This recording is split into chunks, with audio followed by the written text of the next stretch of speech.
So let's break down some numbers in the town of Sheridan.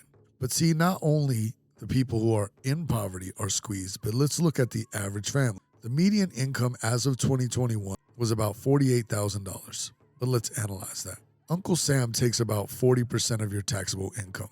About $19,000 of that is taxes. Leaving the said party with about $28,000 to divide into 12 months, you get around $2,400 per month. The median rent in Sheridan is $1,300. That would leave the said family with about $1,100 a month. $1,100 for lights, gas, food, and any other necessities that party has.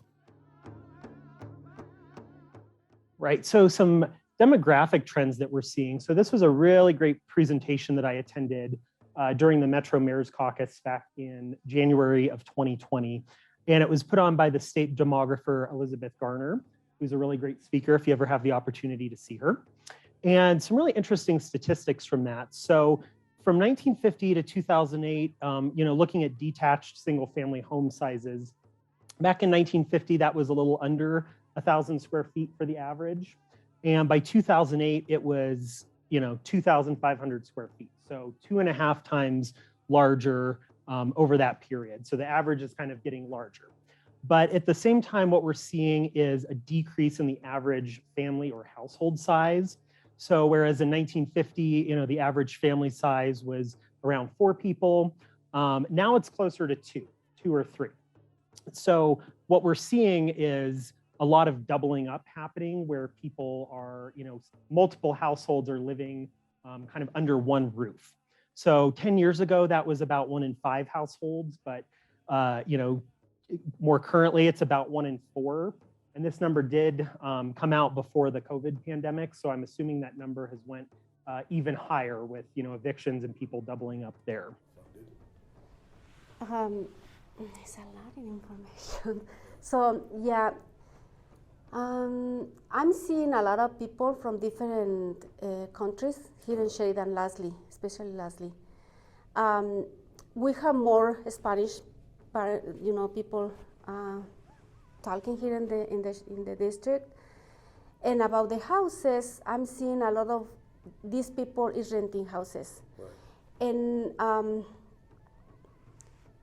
And I'm seeing a lot of people, lastly I've seen a lot of people just coming through, they don't stay in Sheridan.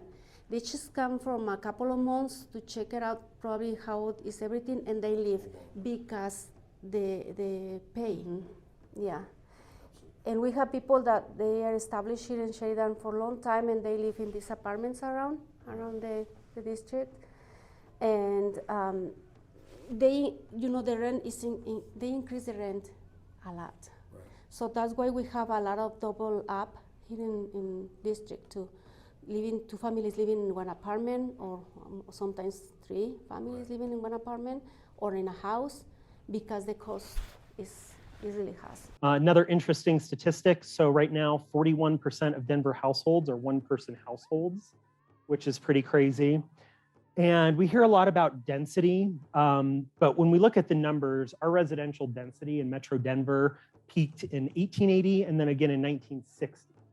And we're currently at around the 1980 levels of density. So there's kind of this perception that we're building a lot of units, we're adding a lot of density to the city, but the numbers really don't back that up because we're at about where we were at 40 years ago. Its cumulative impacts of erasure and continued genocide. Colorado, still to this day, many communities that have been here before are erased from everything from their identity to their moniker to any form of true equity. And Colorado is one of the most gentrified spaces, and it's also one of the most fracked states. Weld County is one of the most fracked counties in the United States. South Platte River, which was once called Moonshell River in Cheyenne and Arapahoe, has 69 particulate pollutants in it alone. I work in environmental justice, so this is our air, land, water, our very biosphere we call our mother. And then you also have on top of it different forms of genocide, where it is gentrification, whether it's predatory capitalism, predatory colonialism, predatory developers. These are developers that are going in without absolutely any regulation of understanding. Here in Colorado, where it's winter, next week, I think it's going to be sub-freezing temperatures. Right. We don't have permanent affordable housing specifically for Indigenous, BIPOC, or DIC, disproportionately impacted communities first. Right. There's no equity priority in getting especially private developers to understand what that looks like with any form of equity analysis. They come in and they raise prices of the land, so they're going to raise prices of the property.